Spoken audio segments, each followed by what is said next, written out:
Okay, so for this problem, the volume of the ball is 32 pi over 3 and is increasing at 2 centimeter cube per second. So let's take the derivative with respect to time, dv over dt, right? So everything is now a function of t again. So from this formula, we get 4 over 3 pi times 3r squared times dr over dt. Okay, so uh, if the volume is, let's use the formula for the volume once again. Oops, this should be 32.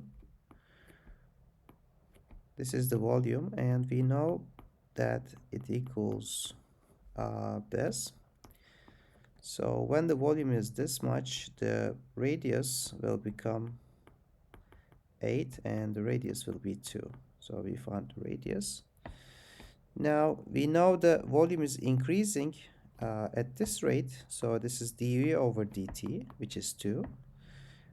We can cancel these numbers, and 4 pi, and when the volume is 32 pi over 3, r is 2, so this is times 2 square, okay, times dr over dt. So we want to find dr over dt.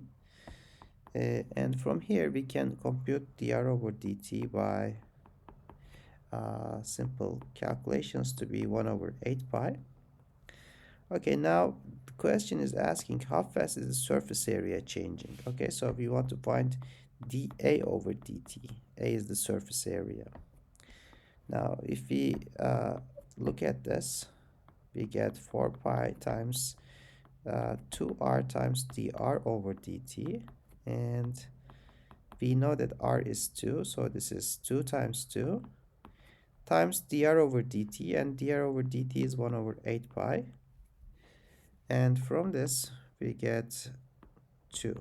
This is the result.